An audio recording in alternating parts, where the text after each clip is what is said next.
তিন চারে হয়ে গেল 12, হয়ে গেল 6 3 18, তাহলে 12 প্লাস 18 টোটাল হয়ে গেল 30। এইটা স্কোরিং হবেই হবে। अरे कहना क्या चाहते हो? আউট অফ 40 35 এই ভিডিওতে অবশ্যই পাবে, একদম শিওর, নিশ্চিতভাবে, ডেফিনেটলি। কত হয় গো? 18, তাহলে এখানে 18 প্লাস পাবেই পাবে, একদম কথা দিলাম। HS aspirants 20th of February Friday তোমাদের পলিটিক্যাল সায়েন্স অর্থাৎ রাষ্ট্রবিজ্ঞান পরীক্ষা রয়েছে। সেখানে আউট অফ 40 তোমরা 30 স্কোর করতে পারবে। এবং এটা তো লং কোশ্চেনের ভিডিও, বাট এগুলো করলে তোমার 2 থেকে 3টা মার্কস টু কভার হয়ে যাবে। আমরা বলতে পারবো আউট অফ 40 35 এই ভিডিওতে অবশ্যই পাবে, একদম শিওর, নিশ্চিতভাবে, ডেফিনেটলি।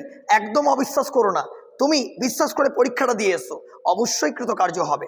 তো আজকের ভিডিওটা শুরু করব, তার আগে বলি অবশ্যই খাতা পেন নিয়ে বসে যাও, সাবস্ক্রাইব করো, হিট দ্য বেল আইকন, এবং তোমরা এই যে ভিডিওটা আমাদের রয়েছে এটা সমস্ত তোমাদের বন্ধুদের মধ্যে কিন্তু এক্ষুনি শেয়ার করে দাও। তোমাদের জন্য চ্যানেল, তোমাদের জন্যই ভিডিও, তাই না? চলো শুরুটা করি। প্রথমে একটু কোশ্চেন প্যাটার্নটা বুঝে নিই। সেকশন এ, মার্কস 2, 1 2 3 4 5 প্রত্যেকটা দাগ থেকে 2টো করে মার্কস 2 পড়বে, তোমাদের একটা করে করতে হবে। তাহলে 5 2 10 হয়ে গেল। I think you got it. 2, section B, marks 4, তোমাদের 3টে প্রশ্ন আসবে, 6 দাগ, 7 দাগ, 8 দাগ। প্রত্যেক দাগে 2টো করে প্রশ্ন থাকবে, তোমাদেরকে একটা করতে হবে। তাহলে 3 4 12। তারপর সেকশন সি, মার্কস 6, 9 10 11, এই 3টে দাগে তোমাদের 2টো করে প্রশ্ন পড়বে। Out of 2 you have to click 1, তোমাদেরকে একটা ক্লিক করতে হবে। তাহলে 3 × 18, তাহলে 18 প্লাস 12 কত হয়ে গেল? 30, এবং প্লাস 10, টোটাল ফুল মার্কস কত হয়ে গেল আমাদের? না একদম 40 মার্কসের আমাদের কিন্তু এক্সামটা অনুষ্ঠিত হতে চলেছে। আশা করব প্যাটার্নটা বোঝা গেল। ওকে, অনেকগুলো বোঝাবার আছে, ভিডিওটা স্কিপ না করে পুরোটা দেখার অনুরোধ রইল। ওকে, এরপর তোমাদের স্যার আগে কোনটা করব? প্রথমেই তুমি ফোকাস থাকবে পরীক্ষার, তোমাকে অ্যান্সার শিট দিল, তুমি মার্জিন টানলে, মার্জিন টানার পরেই তুমি খাতায় কিন্তু সেকশন সি বলে পয়েন্ট করে দেবে।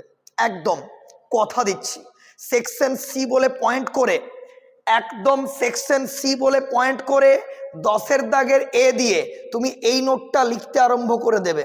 কোশ্চেন পাওয়ার আগে, কোশ্চেন পাওয়ার আগে তোমাকে বারবার বলছি, কোশ্চেন তুমি পরে দেখবে। তুমি আগে অ্যান্সার শিট পেলে, পাওয়ার পর সেকশন সি বলে পয়েন্ট করে 10 দাগের এ দিয়ে এই নোটটা লিখতে আরম্ভ করে দেবে। কি নোট? বিশ্বায়ন কি? বিশ্বায়নকে ইংরেজিতে বলা হয় গ্লোবালাইজেশন। অবশ্যই ব্র্যাকেটে ইংরেজিটা লিখবে, ঠিক আছে, টু স্কোর ইওর নাম্বার। এর বৈশিষ্ট্য ভালো করে করবে, বিশ্বায়নের প্রভাব, তার মধ্যে তোমার সুফলগুলো অ্যাড থাকবে এবং কুফলগুলো অ্যাড থাকবে। তার সঙ্গে প্রকৃতি অর্থাৎ বিশ্বায়ন কি জিনিস, তার বৈশিষ্ট্য, উদ্দেশ্য, সুফল, কুফল, একটা ভূমিকা এবং মন্তব্য দিয়ে একটা আদর্শ কংক্রিট নোট তৈরি করবে। যদি তোমার নোটটা বানাতে অসুবিধা হয় অবশ্যই কন্ট্যাক্ট নাম্বার দেওয়া রয়েছে, তোমরা কিন্তু সেখানে ইনবক্স করতে পারো, তুমি তাইলে নোটটা কালেক্ট করতে পারো। ওকে, তাহলে একটা দাগ গেল।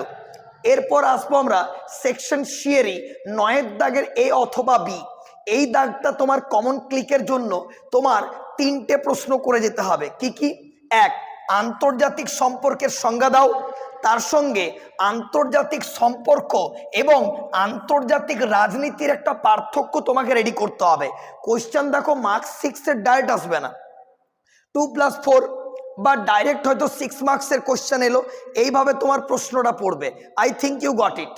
এরপর 2 নাম্বার প্রশ্ন রয়েছে, আন্তর্জাতিক সম্পর্কের বিকাশ এবং বিবর্তনের ধারা আলোচনা করো। কোশ্চেনটা ঘুরিয়ে পড়তে পারে, এর পরিধি কি ছিল সেটাও কিন্তু আসতে পারে, কিন্তু সংজ্ঞা তোমাকে দিতেই হবে। অর্থাৎ what do you mean by international relationship, এইটা তোমাকে কিন্তু করতে হবে, বারবার করে বলছি।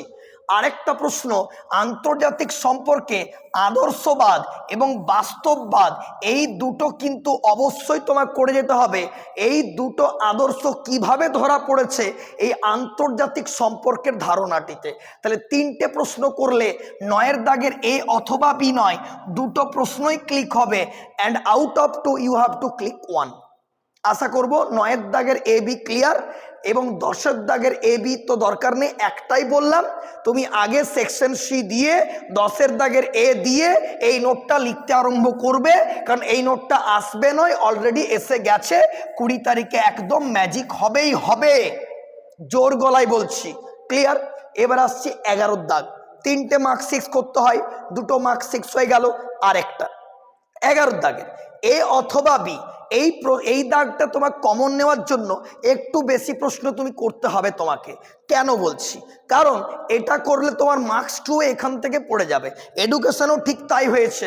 দেখো, তোমাদেরকে কোয়েশ্চেন দিয়েছিলাম প্রচেষ্টাও ভুলের শিখন, ওটা মার্কস 2 লিখেছিলাম, মার্কস 2 পড়েছে, বাট ওটা মার্কস 10-এ ট্যাগ কোয়েশ্চেনে তোমার চলে এসেছে, তাই ব্যাপারটা করে যেতে হবে।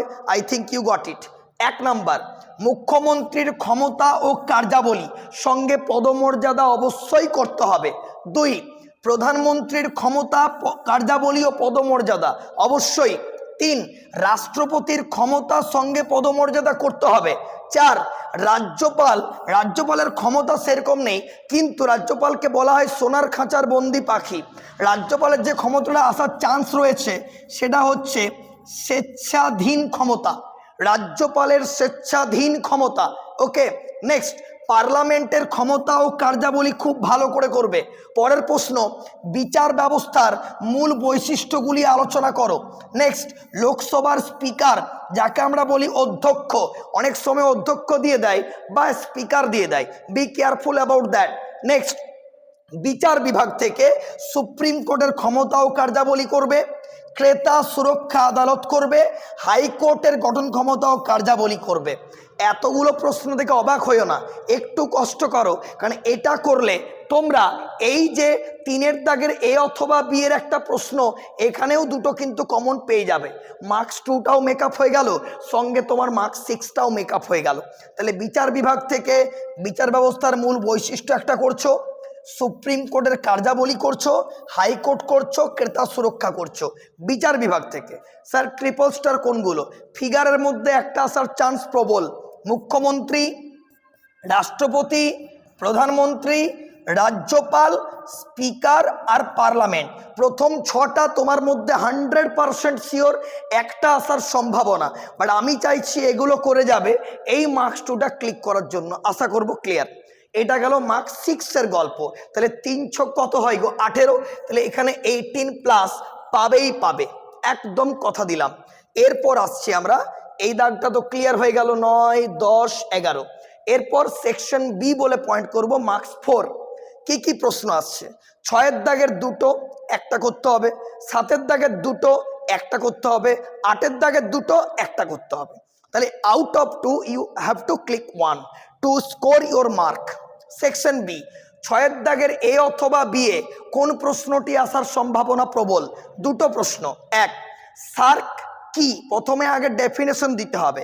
2, এর গঠন করবে, উদ্দেশ্য করবে, কার্যাবলী করবে, এবং তার সঙ্গে ভারত ও সার্কের সম্পর্কটা অবশ্যই দেখে রাখবে। 2 নাম্বার, এশিয়ান এই যে সংস্থা, এই যে অর্গানাইজেশন, এটার পুরো নাম, এটা কি, কেন, উদ্দেশ্য, কার্যাবলী, গঠন, এর সঙ্গেও ভারতের সম্পর্কটা দেখে রাখবে। এই দুটো প্রশ্ন করলে 6 দাগের এ অথবা বি ক্লিক হবে। ওকে, এবারে 7 দাগে আসছে। 7 দাগের এ অথবা বি এ প্রশ্ন পাওয়ার জন্য চিপকো আন্দোলন টিকা খুব ভালো করে। চিপকো কথার অর্থ হচ্ছে আলিঙ্গন বা জড়িয়ে ধরা। 2, NBA, অবাক হইও না, নর্মদা বাঁচাও আন্দোলন, এটা কিন্তু খুব ভালো করে করব। 3, এই যে প্রশ্নটা লিখেছি সুশীল সমাজ, সুশীল সমাজ কি, এর দুটি উদ্দেশ্য আর এর কার্যাবলীটা একটু মতো ভালো করে দেখে রাখবে। এটা ইম্পর্টেন্ট নয়, আনইম্পর্টেন্ট কোশ্চেন, আনইম্পর্টেন্ট, বাট দেখে রাখবে। এই দুটো কিন্তু ঘুরিয়ে আসতে পারে নাগরিক সমাজের আন্দোলন গুলি বিষয়ে লিখো। ঘাবড়াবে না, তখন কিন্তু তোমাকে চিপকো আর নর্মদা বাঁচাও আন্দোলন লিখে দিলেই হয়ে যাবে। তাই বলে দিলাম কোশ্চেন ঘুরিয়ে আসতে পারে, বাট কিন্তু মিলবে, কথা দিলাম মিলবে। এরপর 8 দাগের এ বি, এটা কমন নেওয়ার জন্য কি করতে হবে? এক, টিকা লিখো পঞ্চায়েত ব্যবস্থা। এই প্রশ্নটি করলেই কিন্তু ট্রিপল স্টার হয়ে যাবে, কারণ প্রশ্ন আসবে গ্রাম পঞ্চায়েতের কার্যাবলী বা গঠন, প্রশ্ন আসতে পারে পঞ্চায়েত সমিতির গঠন বা কার্যাবলী, আসতে পারে জেলা পরিষদের গঠন কার্যাবলী, এইভাবে কোশ্চেনটা ঘুরিয়ে আসবে। তাই পঞ্চায়েত ব্যবস্থা সম্পর্কে ভালো করে টিকা করে যাবে। কেমনভাবে? ওপরে একটু ইন্ট্রো দেবে, 2-3টা উদ্দেশ্য দিলে, 3-4টে কার্যাবলী দিয়ে মন্তব্য লিখে নোটটাকে শেষ করে দিলে, কারণ মার্কস 4-এর বেশি লেংথ বাড়াবার দরকার নেই। ওকে। 2, ভারতীয় সংবিধান সংশোধনের পদ্ধতি। 3, কলকাতা কর্পোরেশনের গঠন ক্ষমতা ও কার্যাবলী। এটা অতটা ইম্পর্টেন্ট নয়। নেক্সট, 73তম সংবিধানের আইনের মূল বিষয়গুলো, আর 74তমটাও দেখে রাখবে। এটা অতটা ইম্পর্টেন্ট নয়, বাট একবার দেখে রাখবে পৌরসভার গঠন ক্ষমতা ও কার্যাবলী। ঠিক আছে, তাহলে এই দাগ গেল 6-এর দাগ, 7-এর দাগ, 8-এর দাগ, 3-4-এ হয়ে গেল 12, আর এখানে 9-এর দাগ, 10-এর দাগ, 11-এর দাগ হয়ে গেল 6-3-এ 18। তাহলে 12 + 18 টোটাল হয়ে গেল 30। এইটা স্কোরিং হবেই হবে। সঙ্গে দায়িত্ব সহকারে বলছি, একদম যথাযথ গাইডলাইন দিয়ে, যে এগুলো যদি করে যাও, এই যে 10 নাম্বার মার্কস 2-এ আসবে, এটার থেকেও তুমি 10-এর মধ্যে 4 বা 5 ডেফিনেটলি পাবে। তাহলে আজকের ভিডিও 40-এর মধ্যে 35 পাওয়ার কিন্তু একটা প্রবল দায়িত্ব রাখছে, কথা দিলাম। বিশ্বাস করে দেখো, ঠকবে না। আর একটা কথা জেনে নেব, যে অ্যান্সার যখন লিখবে তখন অবশ্যই ভূমিকা দেবে, তার সঙ্গে মিডিল যা লিখবে তো লিখবে পয়েন্ট করে, শেষে কিন্তু অবশ্যই মন্তব্য লিখবে। যেমন ধরে নাও তোমার পড়েছে হয়তো এই যে শার্ক বা এশিয়ান, তাহলে প্রথমে তুমি পুরো নাম দেবে, তারপর গঠন, তারপর উদ্দেশ্য, তারপর কার্যাবলী, তারপর সম্পর্ক, শেষে কিন্তু মন্তব্য মাস্ট। এইভাবে কিন্তু অ্যান্সারটা লিখলেই তুমি ফুলকে ফুল মার্কস পাবে। তাই 18 আর 12 30, আর এমনি 34/35 নম্বর তুমি অবশ্যই পাবে। Okay, all the very best. Okay, আজকেরটা এই অবধি। অবশ্যই ভালো লাগলে বন্ধুদের মধ্যে share and subscribe and hit the bell icon. অবশ্যই তোমাদের চ্যানেল, তোমাদের জন্য ভিডিও করা, এবং খুব শীঘ্র আমরা হিস্ট্রি, জিওগ্রাফি অ্যান্ড অলসো ফিলোসফির একটা ক্লাস দেব লজিকের, সঙ্গে থাকছে ফিলোসফির একটা ভয়াবহ সাজেশন আসতে চলেছে খুব শীঘ্র। Stay connected with us. Tata.